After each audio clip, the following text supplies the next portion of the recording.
रघुनाथ मी अपराधी अपराध म्हणजे देहबुद्धी, अपराध म्हणजे भगवंताचा विसर, आणि अपराध म्हणजे देहतादात्म्य, अपराध म्हणजे मनात संभ्रम उत्पन्न करणं, आणि अपराध म्हणजे जगताला स्वीकारणं, अपराध म्हणजे सत्याला न जाणणं, आणि अपराध म्हणजे देहभाव सतत बुद्धीमध्ये प्रवाहित होणं. हा अपराध आहे आपला, हा अपराध आहे आपला. देहभावामध्ये आपलं मन एकत्र असतं, भगवंताला त्यानं विसरलेलं असतं, आणि त्याचा संबंध त्यानं सोडलेला असतो. हा संबंध जोडण्यासाठी संत असतात. मग हा अपराध माझा माफ करा आणि माझे चित्त चिन्मय करा, ही प्रार्थना साधकाची सिद्ध महात्म्याशी केलेली असते. श्रवणाच्या माध्यमातून साधक साध्यापर्यंत जातो आणि सिद्धता बघतो, तेव्हा संसार थांबतो, संपतो. थांबतो नाही, संपतो. जन्म आणि मृत्यू त्याला संसार म्हटले. लेकर बाळ म्हणजे संसार नाही. जन्म आणि मृत्यूच्या संबंधाला टाकणारी बुद्धी भगवंताशी तदाकार होती आणि कर्माला सोडून कर्मयोगात येते. अहंभाव बंद होतो, सोमभाव सुरू होतो, परमात्म्याचा स्पर्श होतो आणि बुद्धीला ईश्वराचा अनुभव येतो. ते तादात्म्य जातो आणि वेदाची शक्ती बुद्धी ग्रहण करते, अविद्याच्या शक्तीनं भस्म होती आणि ब्रह्मविद्या हृदयात जाते. तेव्हा स्वतःला स्वतःची अनुभूती सतत येते. ती सिद्ध अवस्थांची, सिद्ध महात्म्याची स्थिती टॉप परमार्थ म्हणते त्याला. टॉप परमार्थ घेतलं म्हणतात ना मुलांना, तर सहजा बुद्धीने भगवंताला टच केलं, स्पर्श केला. हाताने देहाला स्पर्श करणं भाग वेगळा आहे, पण भगवंताचा स्पर्श अनुभवणं हा लाभ आहे. अनुभूतीमध्ये जेव्हा जे मन रममान होत, म्हणजे काय होत, सद्रूप चिद्रूप तद्रूप, तिन्ही अवस्था बघत तुम्हाला विचारसागर मध्ये कळेल. पण ज्याचा अनुभवच नाही, जे माहीतच नाही बुद्धीला, अवस्था अंतःकरणाला, कोणत्या अवस्था, तीन देहाला ओलांडून जेव्हा परमात्म्याच्या सोबत बुद्धी जेव्हा विहार करते, आत्मरंगाचा आत्मस्थितीचा अनुभव घेते, तेव्हा त्या स्थूल देहाला सोडून भिन्न होते. ती अध्यात्माची स्थिती. जडाला सोडता येणं बुद्धीचं वैभव आहे, आणि जडाला माझं म्हणणं हे पाप आहे.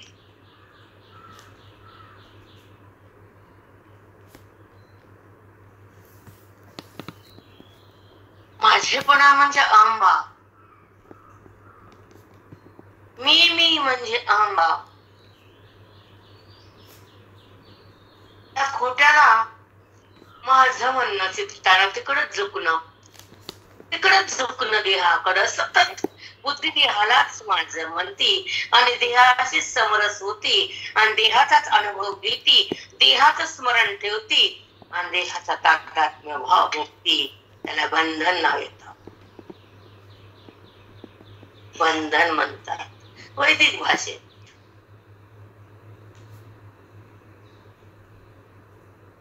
मग ते बंधन टाकण्यासाठी श्रवण, आणि श्रवणामध्ये ओवीचं चिंतन, आणि चिंतनानं चिन्मयता, देहमयता नाही, चिंतनानं चिन्मयता म्हणजे स्वरूपता होते प्राप्त आपल्याला. आपण देहाहून भिन्न होतो, व्यापकाशी अभिन्न होतो, परमात्म्याशी संलग्न होतो आणि त्या परमपदापाशी तदाकार होतो. तो परमात्मा बुद्धी बुद्धीशी संलग्न होतो तो तिथे प्रगट होतो, तो ब्रह्मविद्ता असतो. अंतःकरणात ज्ञानानं परमात्मा प्रगट होणं हे मोक्षाचं स्वरूप आहे. देहभाव जाणं हे श्रवणाचं फल आहे आणि आत्मारामामध्ये मन थांबणं वेदांताचं फल आहे. मी कोण कळणं विचारसागरचं फल आहे. त्याचा संबंध टाकणं हे विवेकाचं फल आहे. सार कळणं हे बुद्धीचं वैभव आहे. आसारातून बाहेर येणं हे हृदयाचं वैभव आहे आणि आसाराचा अत्यंत अभाव करणं अधिकाराचं फल आहे आणि सारामध्ये बुद्धीनं प्रवेश करणं ही वेदांताची शक्ती आहे. हृदयाची भक्ती आहे, मनाला मुक्ती आहे, पांडुरंगाची प्राप्ती आहे. ही जीवन मुक्ती आहे. ही जीवन मुक्ती म्हणतात. जीवनात जन्म आणि मृत्यूला उल्लंघन करून बुद्धी जेव्हा भगवंताकडं सहज जाती ती तर ज्ञानाची रीती. सहज जाते भगवंताकडं. लोणातला केस सटकन निघतो, भाकरीतला केस तुटून पडतो, बाहेर निघतच नाही. तसं बुद्धी देहाला सोडतच नाही भाकरीतला केस आणि बोधानं लोण्यातला केस सटकन बाहेर येतो. ज्ञानमय बुद्धी देहाला सोडलेलंच असत, व्यवहारापुरतं तिथं असतो, संबंध रहित व्यवहार असतो, तो तर महात्मा असतो. ज्ञानाने ही अवस्था येते, देहभावाला तिलांजली दिल्या जाते, आत्मानुभूती बुद्धी सतत घेती आणि स्वस्वराज्य भक्ती स्वराज्य स्वराज्य तो म्हणजे परमात्मा, देह म्हणजे अनात्मा. त्याचा संबंध बुद्धीने टाकला तेव्हाच ती जिंकली, तेव्हाच बुद्धी जिंकली. कारण ती साधू सोबत रमली, श्रवणामध्ये ती थांबली बुद्धी आणि ईश्वराला तिनं जाणलं. जगताला जाणणं त्रिपुटीचा संबंध आहे, ईश्वराला जाणणं त्रिपुटीचा वाद आहे. ईश्वर होणं मोक्षाचं फल आहे आणि मी तो आहे असं अनुभवणं वेदांताचं वैभव आहे. तोच मी आहे, परमात्माच मी आहे, अनात्मा मी नाही हा जो भाव बुद्धीला बदलला जातो, बुद्धी हा देहभाव संपवती, तेव्हा ज्ञानेश्वरी तुम्हाला सुख देते, मोक्ष देते, हातात देते, तुमच्या स्वतः देते माऊली.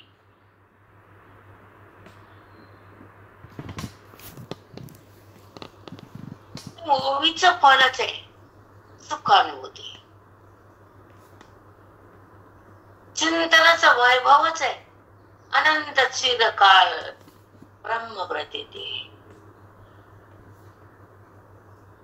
जगात प्रतीती वेगळं, देह प्रतीती वेगळं, विकार प्रतीती वेगळं, सुख दुःखाचे प्रतीती वेगळं, आत्मानुभूती वेगळं.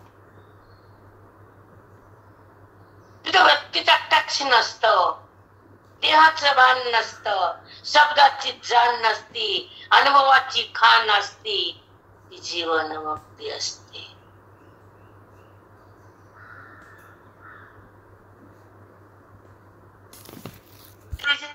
इंद्रियाविन भोगीजे बोलादी नेने प्रमेयाशी, बोलादी झोंबीजे प्रमेयाशी.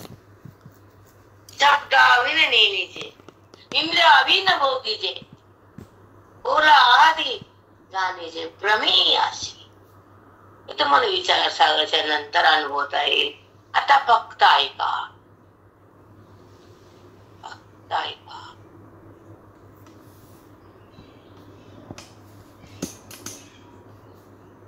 गंगेचा प्रवाह कळकळ वाहताना वेगळं आणि गंगेत थांबणं वेगळं.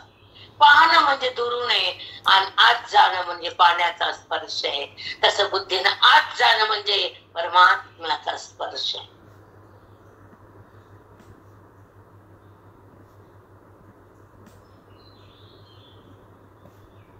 अंतर्मुक्ता म्हणतात. वेदांताना बुद्धीला अंतर्मुक्त येते आणि बहिर्मुक्ता जाते. बहिर्मुक्तीमध्ये दिसणार दृश्य आहे आणि अंतर्मुक्तीमध्ये तो अदृश्य दिसतो, अनुभवता येतो. इथं परमार्थाची बैठक आहे की त्या परमात्म्याची अनुभूतीच हृदयामध्ये सतत येतेच आणि देहाची संबंध जातोच. वृत्ती त्याला सोडतेच जडाला. मग जगत असो का, ध्येय असो का, विषय असो का, वृत्ती असो, चपकूच सुटल्या जात. तिथनं नातं भगवंताचं जुटल्या जात. त्याला परमात्म सुख अनुभवता येत. हे वेदांताचं वैभव संत हातात देतात, गुरुपदरात टाकतात आणि अंतःकरणातला परमात्मा बुद्धीमध्ये प्रगटवितात. ते संत असतात. त्यांना प्राण दिला तरी कमी पडतो. त्यांची संगती असावी, त्यांच्या कृपा असावी, त्यांचा बोध चाखावा आणि मन दे ईश्वरात रंगावं. आत्मानुभूती भोगावी, देहानुभूती टाकावी. जडाला सोडून बघावं आणि आत्मरंगात रंगावं. आनंदाला भोगावं, जगाला का बघावं. आपल्या मस्तीत जगावं, बेधुंद व्हावं. दृश्याला का पाहावं, दुःखाकडे का जावं. देहाला माझं का म्हणावं, वृत्तीवर का यावं. विषयाकडे का जावं, शब्दाला का शिवावं. शब्दाविना त्या ईश्वराशी रममान व्हावं. जीवन आपलं हृदय जर कोणी कासावीस करत असेल, त्याला बेजार करत असेल, तर त्याला डिलीट करायचं, श्रवणात यायचं, बोधाला सोबत घ्यायचं, बुद्धीने शिकायचं आणि गीतेमध्ये रमायचं, श्लोकामध्ये थांबायचं, ओव्याला बघायचं, जीवनमुक्त व्हायचं, सुखामध्ये राहायचं, संसाराला नाही पाहायचं. जे व्याकुळ करतात त्याला आपलं नाही म्हणायचं. रामकृष्ण. जे सुख देतात, जे सुख देतात, जे सुखाकडे नेतात, ते आपलं. विठ्ठल माझा माझा माझा माझा माझा, मी विठ्ठलाच. विठ्ठल माझा माझा माझा माझा माझा, मी विठ्ठलाच. मी विठ्ठलाच. तो माझा आहे आणि मी त्याची आहे. व्यवहार माझा नाही, व्यवहार मी करता पण नाही आणि व्यवहाराला मला शिवायचं पण नाही, व्यवहारात रमायचं पण नाही, व्यवहाराला स्मरणात ठेवायचं पण नाही. स्मरणात त्या विठ्ठलाला, अनुभव त्या विठ्ठलाचा, स्पर्श त्या विठ्ठलाचा, सुख त्या विठ्ठलाचं. तो महान भक्त असतो, तो महान असतो जो विठ्ठलाकडं सतत असतो. देहात कधीच नसतो, कारण देहाचा विसर भक्ताला असतो, देहाचा बाध मुक्ताला असतो. पांडुरंग ज्ञानाच्या सोबत असतो, म्हणून तर ज्ञानी पांडुरंगच असतो. भगवंताशी एक रूपता. ज्ञान म्हणजे काय? परमात्म्याची अनुभूती. ज्ञान म्हणजे विठ्ठलाची प्रतीती, ज्ञान म्हणजे विठ्ठलाची स्थिती, ज्ञान म्हणजे त्या पांडुरंगाची प्राप्ती.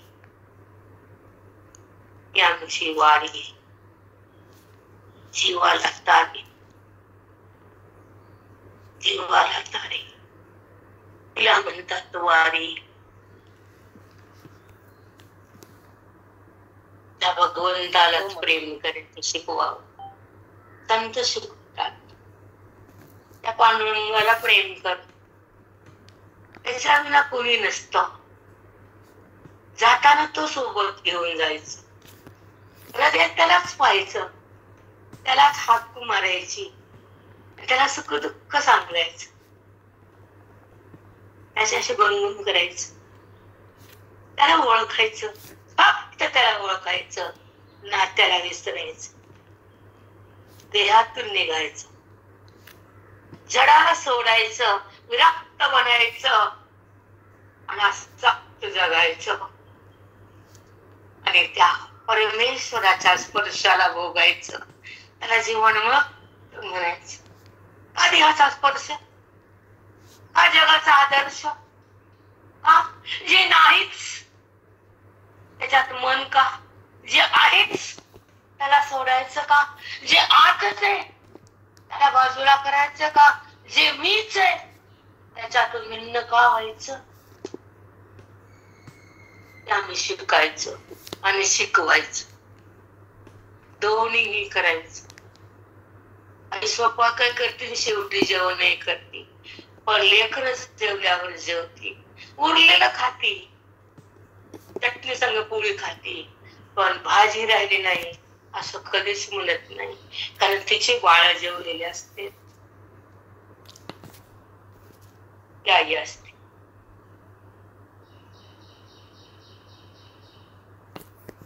माऊली रोज जीव घालती,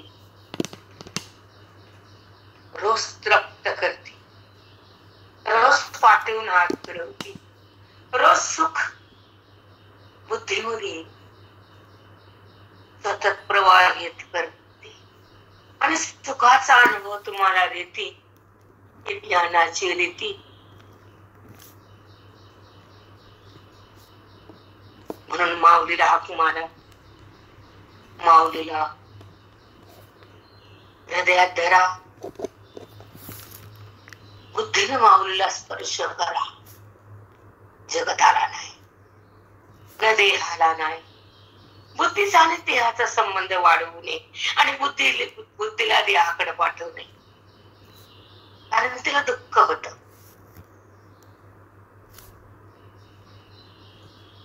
देहाचा संबंध म्हणजे दुःख आणि देहाचा बाज म्हणजे सुख. आत्मसुख, सुख, नित्य सुख, अखंड सुख, न संपणारं सुख विठ्ठलाचं, न नात्याचं, न देहाचं, न धनाचं, न संपत्तीचं, न संततीचं. सुख विठ्ठलाचं, प्रतीती विठ्ठलाची, ओळख विठ्ठलाची, प्रेम विठ्ठलाचं, कार्य हातापायाचं त्याला सोडून द्यायचं. कार्य करते हातो पाय, ते तुमचे नाही, ती प्रकृती आहे, तुम्ही त्याचा पर्याय.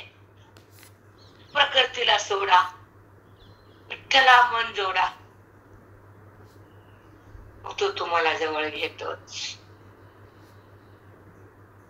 तो घेतो जवळ तुम्हाला, ढकलून देत नाही भगवंता. जे दूर करतात ना ते नाते असतात. जिथं स्वार्थ असतो ना ते नातं असत, जिथं मतलब असतो ना ते नातं असत. पण संतापाशी काहीच नसत, काहीच नसत. म्हणून संताला प्रेम करायचं असत. त्यासाठी आपण जन्म पृथ्वीवर आलो, मृत्यू लोकात. दुसरं कारण काय? ते भेटते आज विचार काय सांगितलं ते पहा. लोक अकरा संपले. नाही भेदता सत्यम तत्तुम कर्मण्यस्य सदा यस्तु कर्म फलत्यागी सत्यागी विधीयते. कर्मे करिता मानू त्यागी एर मूर्छेने नाम रोगी विश्रांती जैसे. एर विश्रांतीचे येड मूर्छेने नाव रोगी विश्रांती जैसे. बेशुद्ध पडलं त्याला विश्रांती घेतलं म्हणता येतं का? नाही, त्याला विश्रांती म्हणताच येत नाही. ज्याला त्यागच खरा माहित नाही त्याला माझी प्राप्ती नाही. मग जे मूर्छित पडलं बेशुद्ध त्याला विश्रांती घेतली असं म्हणायचं का? नाही. काय म्हणायचं सांगतात मग आपल्याला. ऐका, खूप सुंदर आहे.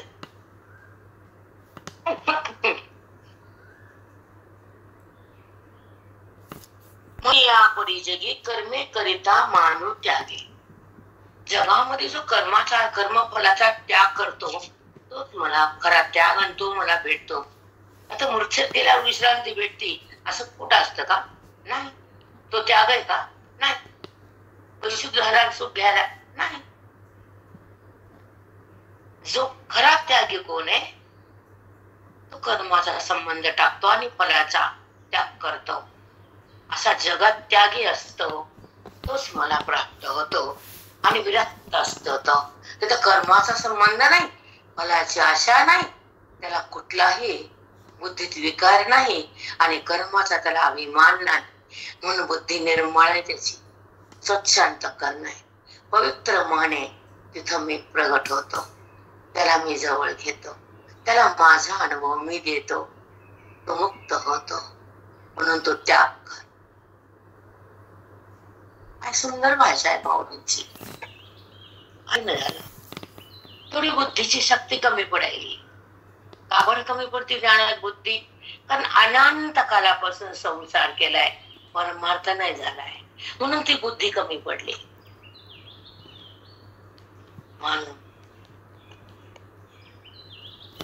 बरोबर आहे. कर्म कसं करायचं, कर्मातून बुद्धीला कसं निघायचं, कर्माच्या संबंधाला कसं टाकायचं, कर्माच्या फळाला कसं सोडायचं आणि कर्म सोडून कसं शुद्ध बनायचं हे वृत्तीला समजून हे भगवंता देतात. त्याला स्वतः कर्मातून निघता येत नाही, कारण अनंत कालापासून ते कर्मासोबत आहे ना. आता ह्या श्रवणानं ते भगवंतासोबत जाणार आहे, पण तिनं जर कर्म टाकलं तर तिला भगवंतासोबत राहता येतं आणि कर्म धरलं तर ती कर्मासोबत जाते, त्याचा भोग घेते पुन्हा जिवंतपणे आणि मेल्यावर पण. काल झाली उभी, जिवंत आणि मेल्यावर सुद्धा तुला कर्म टाकताच येत नाही. झाली उभी काल का नाही? हो माऊली. तर मेल्यावर पण सोडत नाही, जिवंतपणे तर नाहीच सोडत. पण तू कर्म जर असं केलंस तादात्म्य भावानं तर ते कर्म तुला मेल्यावर पण तुझा पिच्छा सोडत नाही. ते तुला कर्म तुझ्या पाठीमागे येतं, प्रारब्ध रूपानं समोर थांबतं, त्याचा भोग घे म्हणतं आणि सुख दुःखाकडे तुला फेकतं. म्हणून तर संतांचं नातं फार महान असतं. मोजके लोक असतात श्रवणाकडं. ज्याला मुक्त व्हायचं, ज्याला भक्त व्हायचं, ज्याला परमात्म्यासोबत राहायचं, तो ओवीसोबत असतो, ज्ञानासोबत असतो, देहासोबत नसतो, विरक्त भाव असतो, तो संतांचा सखा असतो. म्हणून तर असं भगवंताला सखा सखा म्हणते, सखा. आणि सखी द्रौपदीला म्हणायचे भगवंत सखी, एवढा प्रेमाचा शब्द आहे सखी. आणि ती द्रौपदी म्हणायची भगवान कृष्ण परमात्म्याला सखा. अगदी जवळचा म्हणजे सखा, अगदी जवळचा, त्याच्यामध्ये अंतरच नाही. तो सखा, तो परमात्मा. म्हणून द्रौपदी कृष्ण परमात्म्याला सखा म्हणायची आणि कृष्ण परमात्मा सखी. प्रेम होत गाढ, प्रेम तुफान प्रेम.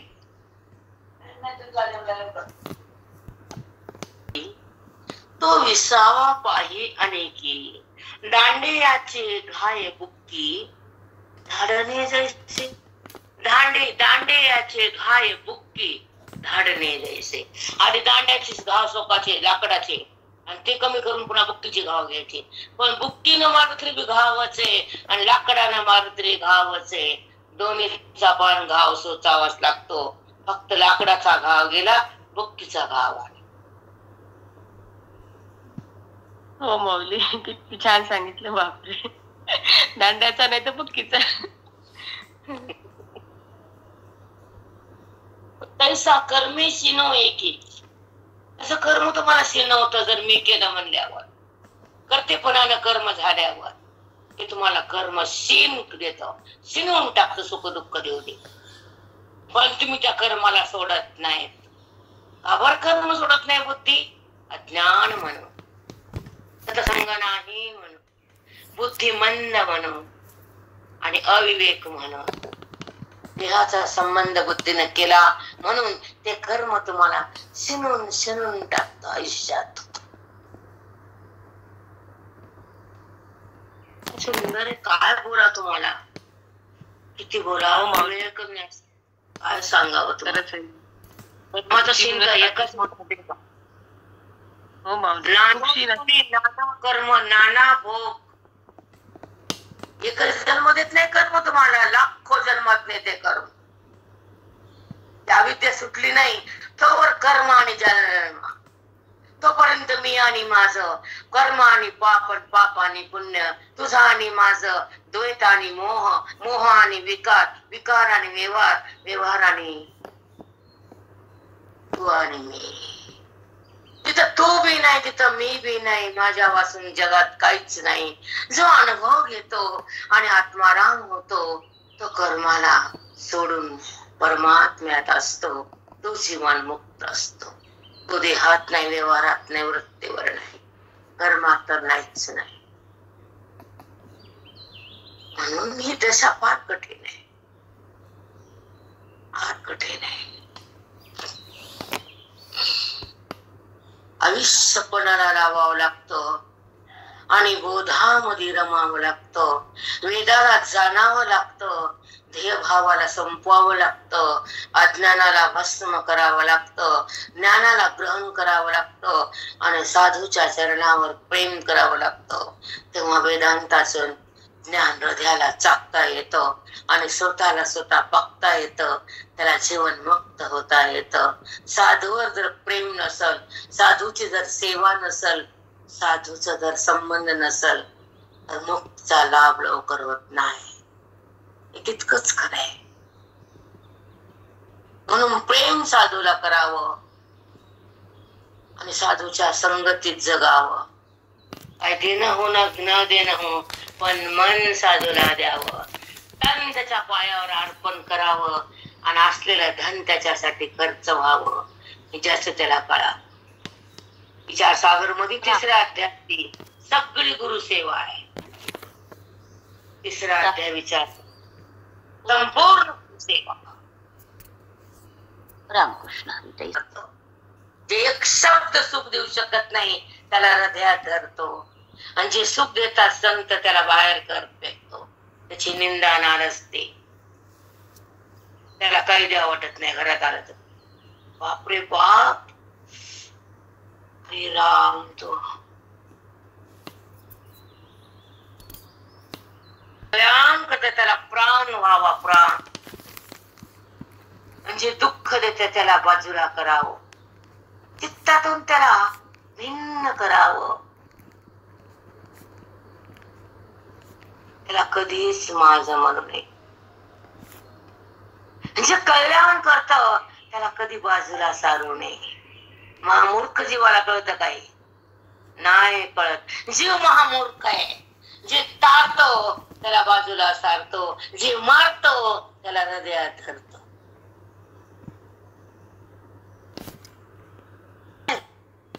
जे मारतात त्याला माझ्या हात.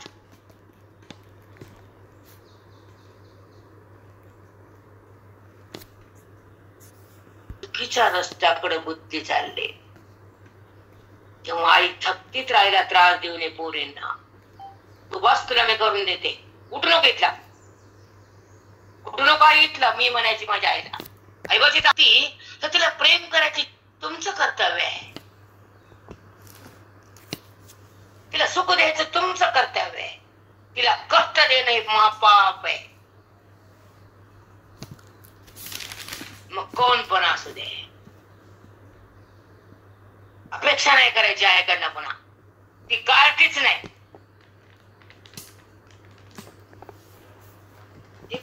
झाला छोटा बोलला मला आई बरोबर जायला माहित नाही मला.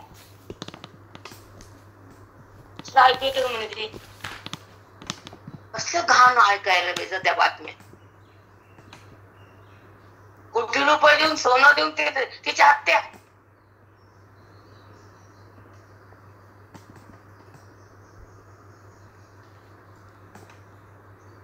अवघड आहे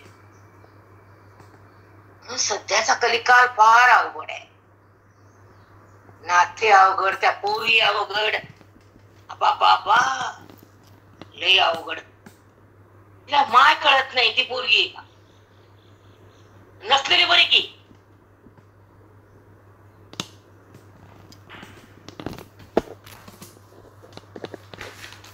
तिथे बोलायले का गप्पा पुढचं आहे का. माझी आई म्हणायची आता तू माझी आई. ना ग हो आता तू माझी आई, आता मी तुझी लेक. अगं तू प्रेम करते ना मग आता माझी आई झाली. जेव्हा मी तुला करत होते तू मी तुझी आई, आता माझी आई तू. आता कधी येतेस.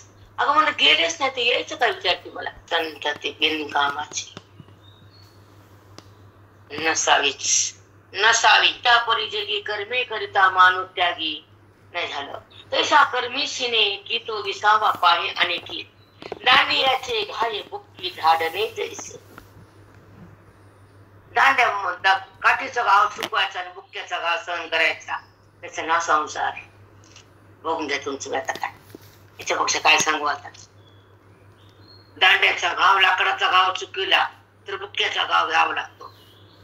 हे कर्म तुम्हाला शिनवित म्हणून कर्म असं करू नये. कसं करावं. संबंध राहील, कर्तेपणा राहील आणि फला राहील. मग दांडा बी नाही बुक्का बी नाही. हो ताई बाजूला जाते. ऐका मस्त आहे, खूप चालेल. पण हे असं पुढं की तोच त्याग त्रिजगती. कोणता त्याग. कर्म सोड, कर्माचा फळाच्या आशा पण सोड. हाच त्याग त्रिजगतामध्ये सत्य आणि कराय. जेणे फळ त्याग निष्कृती करनेले कर्म. बघा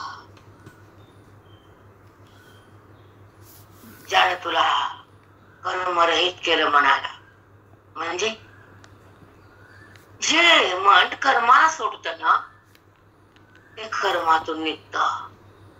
मग जर कर्माला सोडलं ना तर फळ कशाला मागत. मग त्याचं कर्मही गेलं आणि त्याचं फळही गेलं. त्याचं मन माझ्या आत आलं, सुख त्याला भोगता आलं आणि कर्म त्याच्यापासून भिन्न झालं. असं तू कर्माहून भिन्न हो आणि माझ्याशी अभिन्न हो. हा कर्माचा त्याग केल्यावर, कर्माचा फळाचा आस्वाद टाकल्यावर तुझी बुद्धी माझ्या आत्ममान होती. ही ज्ञानाची खरी स्थिती. रामकृष्ण हरी ताई. साष्टांग सांगितलंय. वेगळं वेगळं वेगळं विवेचन केलंय. मस्त इथं फार सुंदर आहे. हे अवलोकन करा बुद्धीनं तुमच्या. ह्यालाच खरा परमार्थ म्हणते. ह्यालाच खरी बुद्धीला त्या परमात्म्याकडे जाता येण्याची स्थिती म्हणते. तिला ह्या परमार्थातून बुद्धीला भगवंताकडे प्रवेश होतो आणि ती त्या मार्गावरून, ज्ञान मार्गावरून पांडुरंगाकडे जायला सुरुवात होती आणि जाऊन ती पांडुरंग होती. ही ज्ञानाची अंतिम स्थिती. अंतिम जिने त्याग निष्कृती केले कर्म. ताई ओवीचा खुलासा हा नाव उभारली. त्याच्यामुळे 56 भाषेचा स्वीकार आहे. त्यामुळे 56 भाषा येत नाहीत, शब्द कळत नाहीत आणि भाव म्हणायला मिळत नाही. सोपं नाही ज्ञानेश्वरी. सोपी नाही, फार कठीण आहे. लय कठीण आहे. माझ्याकडे ज्ञानेश्वरी म्हणून आमच्याकडे ते लोक आदरतात. सुख द्यायचं काम असतं. किती सुद्धा येतो. हा जन्म नको आता, हे जगत नको आता, हा देहभाव नको आता. त्रासून त्रस्त झालेला जीव इकडे येतो आणि मुक्तीला घेण्यासाठी आशा करतो.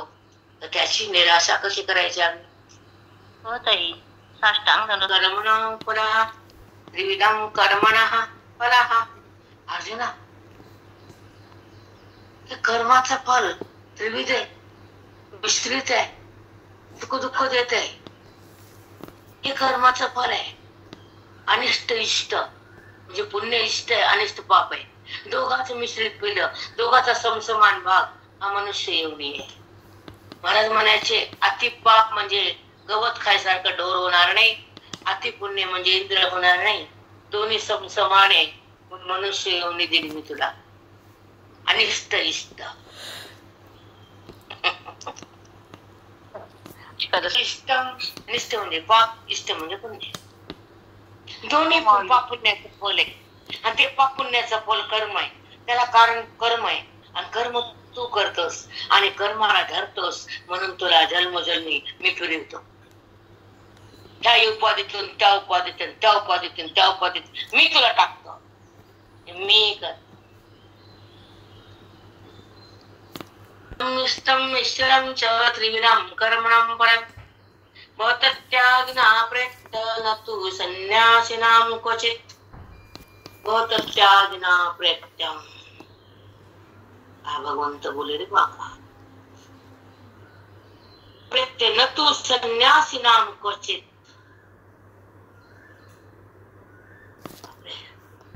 भवत्याज्ञा प्रयत्न न तु संन्यासिनां क्वचित्.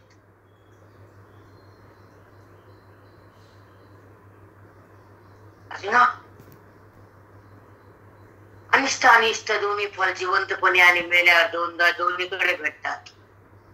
जिवंतपणे भोगावं लागतात आणि मेल्यावर पण भोगावं लागतात.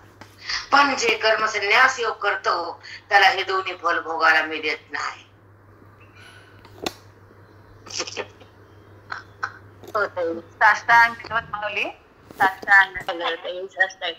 आतून कर्म संन्यास योग साधला जातो. तर अनिष्ट अनिष्ट फल भोगायची गरज नाही. जिवंतपणे पण माझाच अनुभव आहे आणि मेल्यानंतर माझीच प्राप्ती आहे. पण ज्याला कर्म संन्यास योग साधता येत नाही, कर्मयोग प्राप्त होत नाही, त्याला जिवंतपणे कर्माचं पाप पुण्य भोगावं लागतं आणि मेल्यावर पण ते कर्म त्याला सोडित नाही. पण जो कर्म संन्यासी असतो, कर्मयोगी असतो, त्याला हे दोन्ही कर्म भोगायला लागत नाहीत, कारण तो माझ्यात असतो, कर्मात नसतो. होत आहे. प्रत्यतून संन्यासिनां क्वचित्. प्रत्य नतू म्हणजे जे संन्यास योगाला प्राप्त झाले त्याला कर्म भोगायची गरज नाही. पण ज्यांना कर्म संन्यास साधल्याने कर्माचा त्याग केला नाही, बुद्धीचा संबंध कर्माने सोडलाच नाही, त्याला ते कर्म जिवंतपणे आणि मेल्यावर पण सोडतच नाही. पण नतू ज्याला कर्म संन्यास योग आणि कर्मयोग साधला त्याला संन्यासिनां क्वचित्. नतू संन्या नतू ते कर्म कुणाला त्रास देत नाही, ज्यानं मोक्ष ज्ञानास प्राप्त केला. नतू म्हणजे तिथं अनुभवत त्यागिना प्रत्यय. ज्यानं कर्म त्याग केला नाही त्याला कर्म सुटत नाही. भवत त्यागिना प्रत्यय न तू संन्यासिना क्वचित्.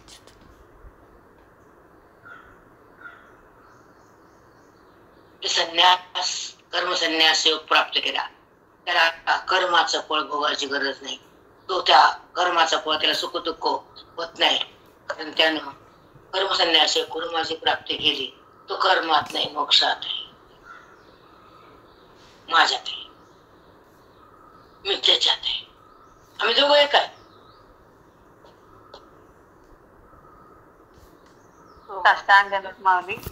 टाकत राहायचं. तर कमीत कमी एक शब्द तरी ऐकत राहा, कळल्यावर भोग घेता येईल. शब्दच नाही ऐकला तर भोग कसं घेता येईल? त्या डब्यात आहे, तिखट कोणत्या डब्यात आहे, तर ते कळालं तर ते साखर डबा हाताला येईल. डबाच माहित आहे तर साखर कशी हाताला येईल का नाही? तरी धनंजया त्रिविधा कर्म फळागाय समर्थकेती भोगावया. जेन सांडितीची आशा, जेन आशा सांडी नाही. बघा एरवी तरी धनंजया त्रिविधा कर्मफळा गायया. ही त्रिविध कर्माची फळाची आशा सोडलीच नाही. समर्थके की भुवावया जे न सांडिती आशा.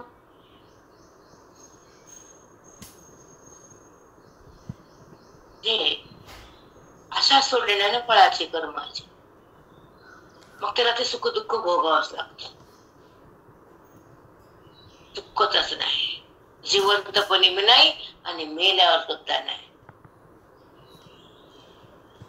हे विसरायचंच नाही दोन वाक्य कधी. हो ताई. हो माऊली. हे दुःख नको, मेल्यावर सुद्धा कर्म पाठीमाग लागतं आपल्या. म्हणून सोडा सोडा. इतरी भीती असू द्या, बाकी काय असू का नसो, कोणाला ते भीतच नाहीत बायका. तो विषय सोडून द्या. कारण 40% ते 50% आरक्षण पुढे गेली ना, ते आरक्षणाकडे गेली ना.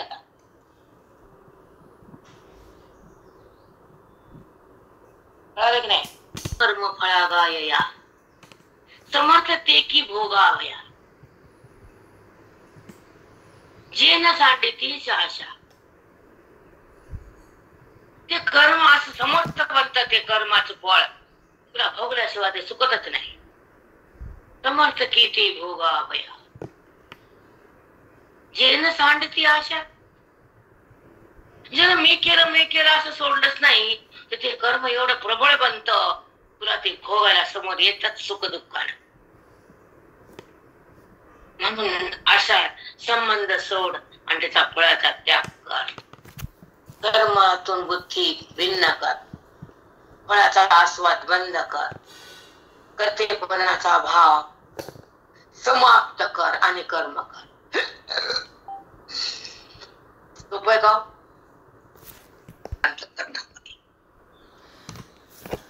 मी केलं माझ्यामुळे झालं. हमेशाच म्हणते ती बाई, म्हणते मी हाय म्हणून घर आहे. त्या मागच म्हणलं आत्ताच मरतो आणि वरून बघ घर चालतं का थांबतं, तुझ्या वाचून काय दुखत का बघ. एकदा म्हणून बघ. मी दुहिता आपणची विमुनी दुहिता की न मम म्हणे पिता. तो सुटे की प्रतिग्रहता जावाई शिरके. आपल्या मुलीला आपण जन्म दिला आहे, आपणच विहुनी जन्म दिला ना मुलीला पित्याला. आपणची विहुनी दुहिता. बाप आपल्या मुलीला जन्म देतो, जन्माला कारण बापच असतो. दुहिता की न मम म्हणे पिता. तो कन्यादान करतो, मग तो म्हणतो ही माझी नाही. मग की न मम म्हणे पिता. तो सुटे की पतिग्रहता जावाई शिरके. मग आता त्या पोरी बसून बाप सुटला आणि जावाई घुसला पोरी बशी द्या. बाप बाजूला गेला आणि जावाई पोरी जवळ आला. अशी बुद्धी कर्मातून गेली, परमात्मा जवळ आला. पिता जन्म दिला मुलीला, जन्माला कारण आहे. पण तो मम म्हणणं म्हणे पिता. आता माझी नाही, कन्यादानी सांभाळा पिढ्या. मी उतरा बोचक ना तुमच्या घरात. हो माऊली. जन्म दिलेला बाप सुटला, जावाई अडकला. तुम्ही घेऊन जा आता. न्या सांभाळा, सांभाळा एक बोचक. चांगला तर बरं नाही तर बोचकच आहे. घरात जर आग लावली तर अगदी खरं नेऊन काय फायदा. आणलेले बरं. जन्म देणारा बाप सुद्धा कन्यादान करताना माझी नाही तुमची नाही तुमची म्हणतो, तो बाजूला होतो. तसा कर्म करताना बुद्धी बाजूला होती, कर्माचा फळ टाकते आणि ते कर्म भगवंताला अर्पण होत. तसं ते पोरगी जावायला अर्पण होते, बाप बाजूला होतो. बाप जन्मदाता आहे, तो त्याला घेतो.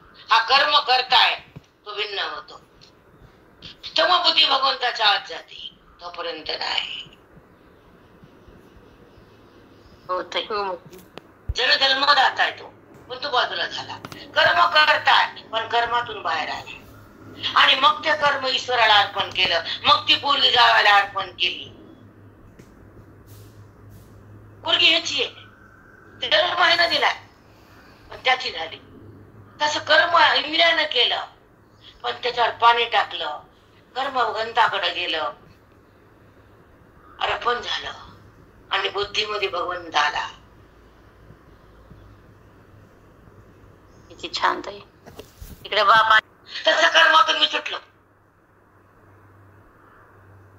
हो माऊली, किती सुंदर सुटलं. आणि दुहिता की न मन मम म्हणे पिता, तो सुटे की पतिग्रहिता. जावाई शिरके, जावाई घुसला त्या पोरी कशी आला. विषांचे अगरही वाहते, ते विकिता सुख लाभे जिती. एरणी माले जे घेती, वेचोनी मोल. आता एका शब्दाकडे जाऊ. शब्द फक्त ऐकले तुम्ही, कळत नाही त्यातलं काही. ऐका बघा, विषाचे अगरही वाहते.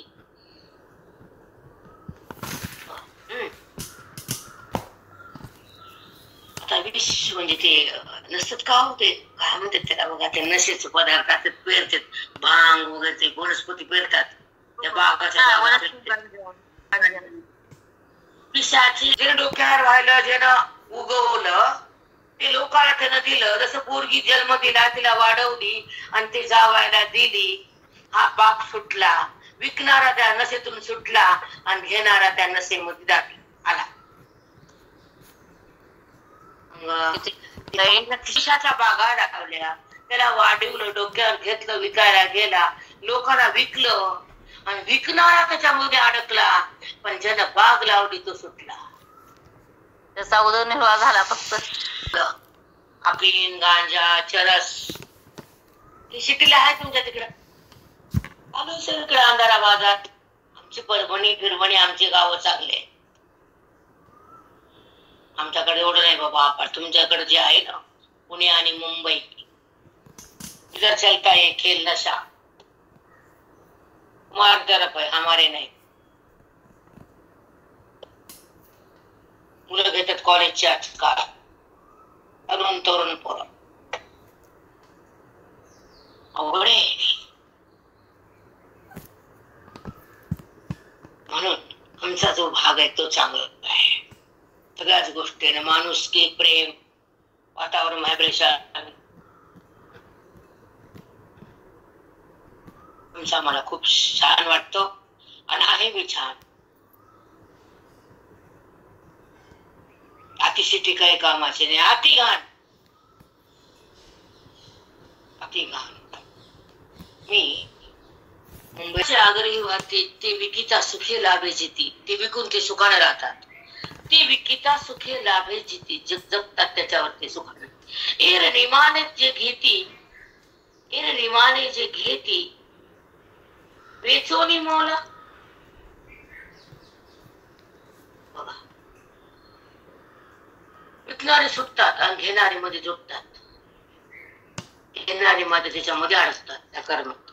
आता ऐका, वाटे पिकले या रुखाचे, तैसे करता कर्म करू. त्रिपुटी बर काय त्याचे डाल तो तुम्हाला समजावून सांगते. ऐका, तैसे करता कर्म करू, अकर्ता फळ भागू नये धरू. करता कने कर्म केलं म्हणतो, संबंध करतो. तैसा करता कर्म करू, अकर्ता फळाशा ने धरू. एक न सके आवरू, दोहिते कर्म. आता एका शब्दाच्या दोहिते म्हणजे काय? करता कोण आहे, अकर्ता कोण आहे. दोन कर्म कोणचे? कर्माला संबंध करणारा कोणता आणि कर्माचा अंबा सोडून केलेला कर्म करणारा कसा? ज्यानं अंबा वृत्ती सोडली, अहम वृत्ती सोडून केलेला कर्म हे करते पण आहे, त्याच्यापाशी प्रगट होतच नाही.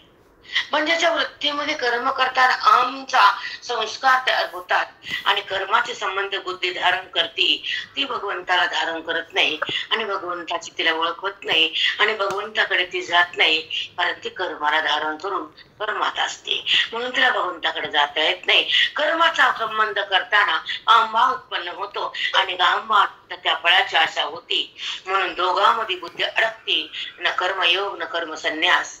म्हणून त्याला कर्माचं पाप पुण्य जिवंतपणे भोगावं लागतं आणि मेल्यावर पण ते कर्म सोडत नाही. म्हणून दोही ते जे कर्माला सोडतात ते माझ्याकडे असतात, जे कर्माला धरतात जन्म मृत्यू फिरतात आणि सुख दुःखाचा भोग मेल्यावर बी घेतात आणि जिवंतपणे भोगतात. हे दोन प्रकारचे कर्म तुला मी सांगतो, ऐका. तैसे करता कर्म करू, कर्माचा अहंकार उत्पन्न करून ते कर्म करतात. अकर्ता फळाशा नेधरू, आशा न धरू.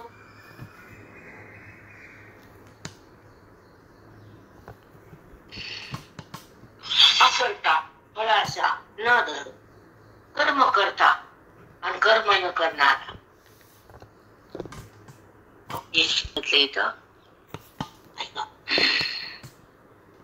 तैसे करता कर्म करू, अकर्ता फळाशाने धरू.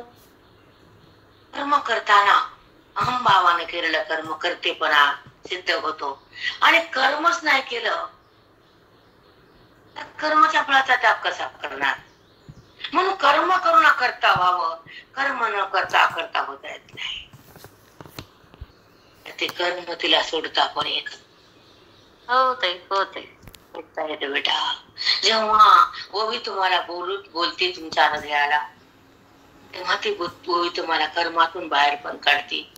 ही आमच्या माऊलीची शक्ती बेटा, आशीर्वादाची. कर्म करतेपणा धुवून टाकायला ओवीच लागते, अहंभाव संपायला ज्ञानच लागतं, ममत्व टाकायला अधिकारच लागतो आणि हे ओवीतून सगळं घडतं. जेव्हा जेव्हा हे घडतं एका टप्प्यानं, तेव्हा तेव्हा अधिकार वाढतो आणि तेव्हा तेव्हा त्या हृदयामध्ये पांडुरंगाचा स्पर्श भोगता येतो. तो जीवात्मा मुक्त होतो. देहाचा स्पर्श तिथं थांबवला जातो.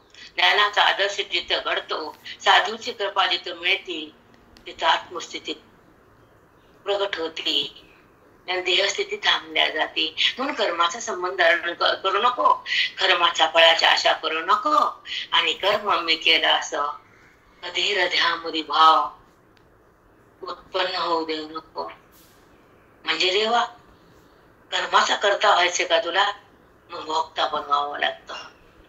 कर्तेपणा सुटला की भोगतेपणा पण गेला, फळ सुटलं की कर्माचा त्याग झाला आणि विरक्त मन झालं, तिथं मी प्रगट होतो. आसक्त मनात मी कधीच नसतो.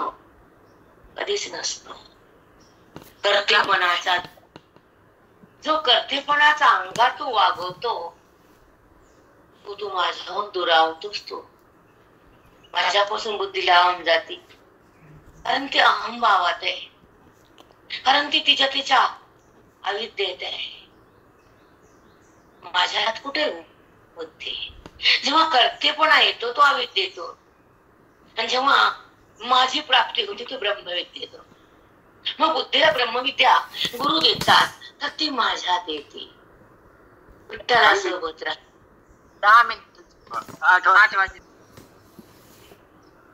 केलिया दुखाचे वाटे पिकलिया दुखाचे, फळ अपेक्षित याचे, देवी साधारण कर्माचे फळ घेतया.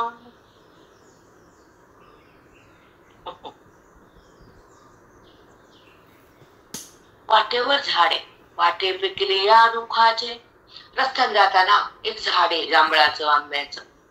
जाताना पिकलेली जांभळ तोडून खातात, त्याची इच्छा आहे त्याला, काय मिळतं ते.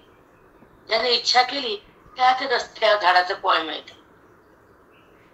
तसं त्यानं मला माझ्या प्राप्तीची इच्छा केली, त्याला मी मिळतो. पण इच्छा केली पिकलिया दुखाचे, फळ अपेक्षित याचे. ती इच्छा करत त्याला ते फळ घेतो, ते खातो. एवी साधारण कर्माचे फळ घेतया. तस कर्माचा अहंकार धरून केलेलं कर्म त्याला फळ मी देतो. तसं जाताना रस्त्याचं फळ जो घेतो असतो तसं अहंकारयुक्त अंतःकरणाने केलेलं कर्म त्याचा फळ त्याला भोगावंच लागतं. खूपच नाही. पण जर अहंकारात केलं कर्म त्याला मी फळ देतच नाही, कारण ते माझ्याकडे येण्यासाठी ते कर्म सोडल्या जातं.